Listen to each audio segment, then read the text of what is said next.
오늘 우리에게 주시는 하나님의 말씀은 창세기 27장 1절에서 4절까지 말씀입니다. 구약 성경 37면에 있습니다. 창세기 27장 1절에서 4절까지 말씀을 다 같이 합독하시겠습니다. 이삭이 나이가 많아 눈이 어두워 잘 보지 못하더니 맏아들 에서를 불러 이르되 내 아들아 하매 그가 이르되 내가 여기 있나이다 하니 이삭이 이르되 내가 이제 늙어 어느 날 죽을는지 알지 못하니 그런즉 내 기구 곧 화살통과 활을 가지고 들에 가서 나를 위하여 사냥하여 내가 즐기는 별미를 만들어 내게로 가져와서 먹게 하여 내가 죽기 전에 내 마음껏 너에게 축복하게 하라. 아멘. 오늘 성경 말씀에 보면 이삭도 어느덧 나이를 먹어 천국에 갈 시간이 다가왔습니다. 그가 하나님께 축복받았다고 하는 것은 세상에 우물을 파면 팔수록 하나님께서는 그곳에서 물이 철철철철 흘러넘치는 기적을 베풀어 주십니다.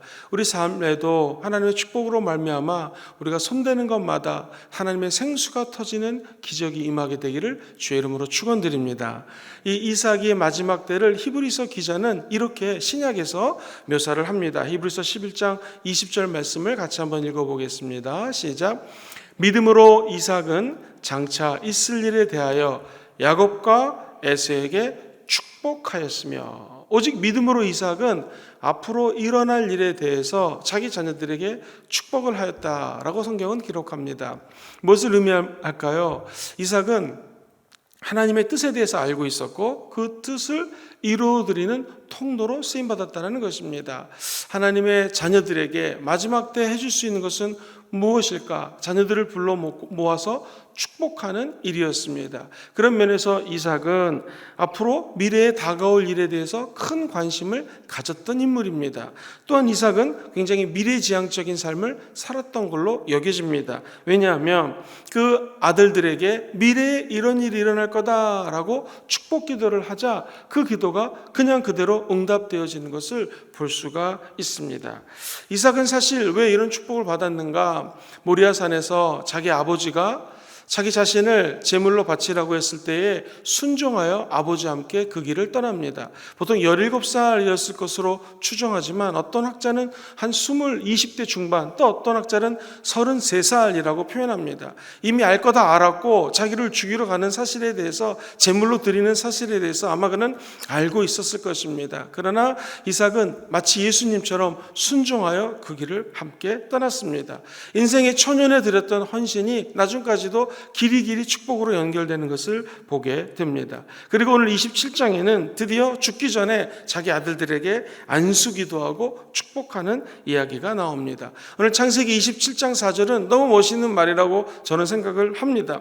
나로 죽기 전에 내 마음껏 너에게 축복하게 하라. 얼마나 멋있습니까? 우리가 우리 자녀들에게 천국 가기 전에 나로 하여금 너희들에게 마음껏 축복하게 하라. 우리가 낳은 수많은 영적인 자녀들, 또 영적인 영향력을 끼쳤던 우리 구역 식구들, 홈 식구들에게 나로 너희들에게 크게 축복하게 하라. 이 참으로 멋있는 말입니다. 귀한 말입니다. 우리는 한평생 살면서 남에게 해를 끼칠 수도 있습니다. 그리고 다른 사람 관심 안 갖고 나만 그냥 이기적으로 살다가 그렇게 죽을 수도 있겠죠. 그런데 오늘 반대로 이삭은 선을 끼치고 좋은 일을 하고 양보할 거 다 양보하다가 마지막 죽는 순간까지 자기 자손들하고 사람들에게 축복기도 하는 모습, 얼마나 멋있는지 모릅니다. 이삭은 죽기 전에 야곱과 에서에게 장차 다가오는 일에 대해서 축복기도 하고 떠납니다. 물론 자기의 의도와는 틀리 원래는 큰아들에게 축복기도 하고 싶었는데 이게 바뀌게 됩니다. 어쨌든 그 야곱에게 했던 축복을 이렇게 성경은 기록하고 있어요. 27장 28절과 29절 같이 한번 우리 이삭의 마음으로 읽어보겠습니다. 시작. 하나님은 하늘의 이슬과 땅의 기름짐이며 풍성한 곡식과 포도주를 너에게 주기를 원하노라. 만민이 너를 섬기고 열국이 너에게 굴복하리니 네가 형제들의 주가 되고 내 어머니의 아들들이 내게 굴복하며 너를 저주하는 자는 저주를 받고 너를 축복하는 자는 복을 받기를 원하노라. 결국 이 말씀 그대로 야곱은 하늘과 땅의 모든 축복을 받게 됩니다. 땅의 기름진 축복을 받게 됩니다. 해서 야곱은 그의 이름조차도 이스라엘로 바뀌게 되죠. 결국 이삭이 축복해준 그대로 열국의 아비가 되고 아브라함의 하나님, 이삭의 하나님, 야곱에 이르러서 이스라엘의 조상이 되는 놀라운 축복을 받게 된다는 것이죠.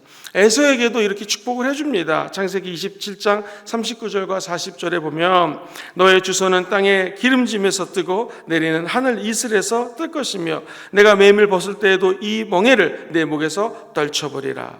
자, 오늘 이 말씀을 가만히 보게 되면은 한 가지 질문이 생깁니다. 그것은 축복을 도대체 누가 받아야 되는가 하는 것입니다. 이게 사실은 신학자들의 논쟁거리기도 하기도 합니다. 왜냐하면 이삭을 생각해 보십시오. 그는 사실 아브라함의 맏아들로 태어난 거 아니었습니다. 서자였던 그 형 이스마엘이 있었어요. 그런데 이 동생이었던 이삭이 모든 축복을 다 받게 됩니다. 왜 그랬습니까? 아무런 갈등이 없이 축복을 받습니다. 그 이유는 한 가지, 먼저 태어난 그의 형 이스마엘은 서자였어요. 그러니까 그 맏 아내, 첫 번째 아내에서 난 이유 하나만으로 결국에는 엄청난 자연스러운 축복을 이삭이 받게 됩니다. 그런데 문제는 이삭이 자녀들을 축복할 때는 문제가 틀려집니다. 왜냐하면 둘 다 본 부인에게서 난 쌍둥이 아들입니다. 그런데 당시 고대 근동의 사회적인 문화는 어땠냐면 당연히 장자권, 이 축복의 권한은 첫 번째 아들에게 넘어가야 됩니다. 그러면 사회 풍습은 맏아들이 축복을 받아야 될 터인데 하나님께서는 어찌된 일인지 맏아들이 아니라 둘째 아들이 축복을 받을 것이라고 이야기를 합니다. 자, 그렇다면 사회적 관습을 무시하고 그것도 더군다나 약간 사기성 같은 작전을 짜가지고 엄마 리브가와 함께 이 팥죽을 쓰고 맛있는 음식을 요리해가지고 이 장자권의 축복이 샥 바뀌게 됩니다. 도대체 이 축복권은 어디로 가는 것이 마땅할까요? 사랑하는 성도님들, 엄청난 갈등, 엄청난 논쟁 속에서 성경이 뭐라고 하는지에 대해서 귀를 기울여야 됩니다. 성경은 하나님의 계획, 하나님의 뜻은 변하지 않습니다. 사람의 뜻으로 하나님의 뜻을 바꿀 수가 없습니다. 사람은 실수하고 사람은 부족하지만 결국 하나님의 뜻대로 모든 것들이 진행된다는 것이죠. 왜 그럴까요? 창세기 25장에 보면 이미 어머니와 아버지는 하나님의 뜻이 이렇게 될 것이라는 것을 알고 있었습니다. 성경에 보면 제가 읽어드립니다. 야훼께서 그에게 이르시되 두 국민이 내 태중에 있구나. 두 민족이 내 복중에서 나누어지는데 이 족속이 저 족속보다 강하겠고, 자, 한번 같이 그 다음부터 읽어볼까요? 시작. 큰 자가 어린 자를 섬기리라 하셨더라. 결국에 하나님의 뜻은 어떤 피조물도 바꿀 수 없다라는 것입니다.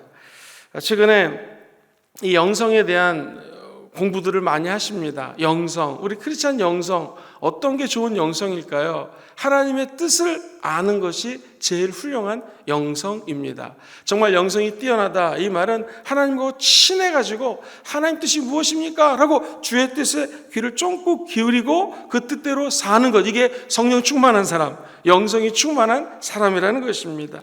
하나님의 계획을 알았으면 이제 순종하는 것이죠. 적어도 오늘 이 성경에 나오는 리브가라고 하는 위대한 여인은 하나님의 뜻을 알고 그 뜻이 이루어지기 위하여 하나님 통로로 쓰임받게 됩니다. 한편 이 대목에서 우리 장자권을 뺏겼던 에서와 야곱의 차이는 무엇인가? 장자권, 축복의 권한을 등한시 여겼던 이 동생에게 팥죽 한 그릇의 장자권을 팔았던 아들에 대해서 성경은 25장 34절에 이렇게 기록을 합니다. 같이 한번 읽어보겠습니다. 시작. 야곱이 떡과 팥죽을 에서에게 주매 에서가 먹으며 마시고 일어나 갔으니 에서가 장자의 명분을 가볍게 여김이었더라. 한편 야곱은 하나님 주시는 축복권에 대한 관심이 많았습니다. 오늘 이 성경을 만약에 영화나 드라마로 찍는다고 하면 사실 여기에 숨겨진 위대한 주인공이 있습니다. 그것은 바로 위대한 어머니였던 리브가라고 하는 한 여인이었습니다. 숨겨져 있지만 이 여인은 되게 지혜스러웠어요. 왜냐하면 이미 창세기 24장부터 지혜로운 여인으로 등장합니다. 약대에게까지 물을 먹였던, 마음이 넓었던 여인. 그런데 이삭은 40세 때 아마 이 여인의 나이는 언급되어 있지 않지만 10대 후반이나 20대 정도 되었을 것입니다. 그렇다면 나이가 20년 정도 차이가 났어요. 더군다나 고대 근동에서는요, 족장이 하는 말을 그 아내가 감히 가가지고 여보 이 둘째 아들에게 축복하라고 하나님 말씀하셨잖아요 라고 얘기를 할 수가 없습니다. 그냥 침묵 속에서 순종해야 되는 것이 그 당시 관습이었어요. 이삭이 사냥한 고기로 별미를 만들어 오라, 그것을 축복하겠다라고 아빠가 얘기합니다. 남편이 얘기합니다. 자, 이삭의 행동이 비록 인간적이었을지 모르지만 이 리브가라고 하는 여인은 여기서 하나님의 뜻이 뒤바뀌면 안 되겠다라고 생각을 했습니다. 그래서 얘는 내 남편이 인간적인 생각을 가지고 아마 저 축복하려나 보다. 그러나 하나님의 계획이 바뀌면 안 되지. 하나님께 엄청난 죄를 지을 수 있는 것이다. 이것은 엄청난 잘못이다. 이것을 막아야 된다 하면서 중간에 이 지혜로운 여인이 짠짠짠 등장을 합니다. 하나님의 계획은 어떤 누구도 막을 수 없다라는 것이죠. 왜냐하면 큰아들이 둘째 아들을 섬기게 되리라 라고 하나님은 이미 계획하셨고 뜻을 말씀해 줬다라는 것입니다. 자, 그렇다면 예수 믿고 구원받아 천국 가는 확신 갖고 계신 분들은 한번 아멘 해볼까요? 하나님의 백성이 되었다면 우리에게도 하나님의 뜻이 있는 것입니다. 하나님의 계획이 있는 것입니다. 내가 예수 믿고 구원받아 지금 이 자리에 앉아있다. 하나님의 계획 속에 뜻 가운데 앉아있는 줄 믿습니다. 그렇다면 우리를 통한 하나님의 계획은 반드시 이루어지게 되어 있습니다. 옛날 2002년도 월드컵 때에 우리나라에서 짜잔짠짠짠 박수치면서 꿈은 이루어진다라고 이야기를 했던 기억이 있습니다. 성경은 이야기합니다. 개인의 꿈은 모르지만 하나님의 꿈은 이루어지게 되어 있습니다. 어떤 인간도 하나님의 계획을 바꿀 수 없다라는 것이죠.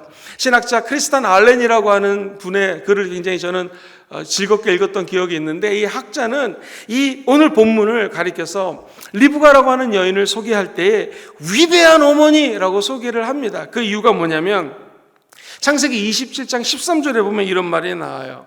야곱이 아빠를 속이려다가 오히려 저주를 받을까 두려운 거예요. 엄마, 이 족장 아버지를 속이다가 내가 저주받으면 어떡합니까? 그랬을 때 리브가의 말을 한번 들어보십시오.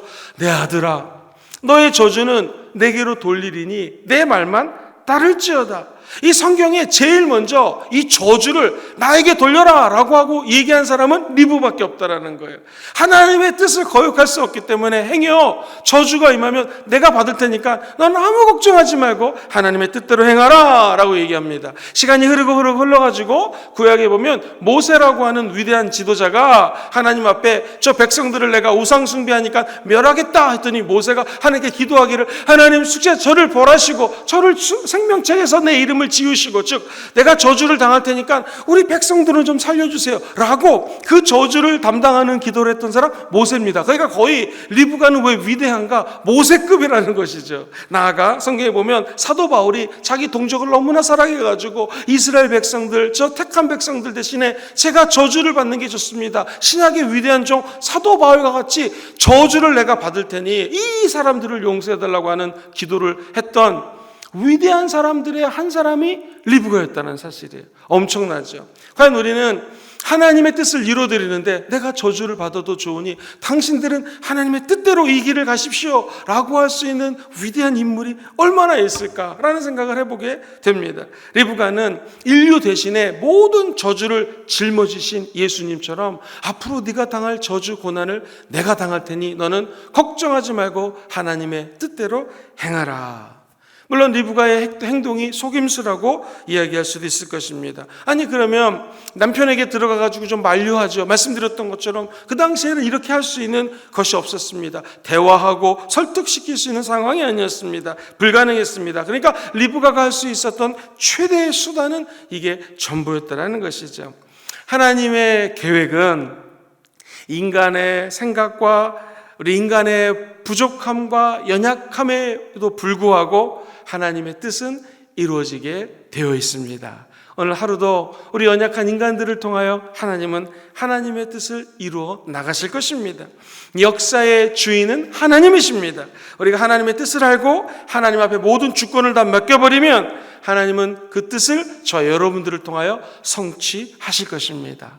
코로나19로 힘든 이 세상에 오늘 본문은 세 가지 교훈을 줍니다. 첫 번째로 이삭처럼 저와 여러분들이 평생 다른 사람들을 축복하는 인생을 사시기를 주의 이름으로 축원드립니다. 마지막 인생길에서 우리가 할 수 있는 것, 자녀들을 불러 모아놓고 영적인 자녀들과 함께 내가 마음껏 너희들에게 축복하노라, 이런 신앙인 되시기를 주의 이름으로 축원드립니다.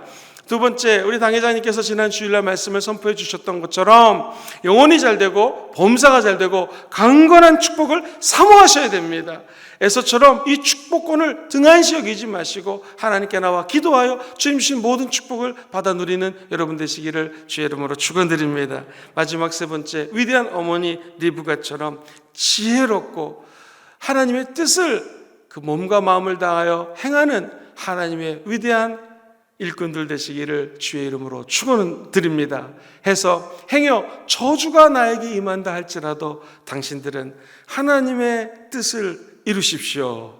얼마나 멋있는 여인입니까? 믿음의 선배님이십니까? 오늘 리브가와 같은 믿음의 조상들 되시기를 다시 한번 주의 이름으로 축원드립니다.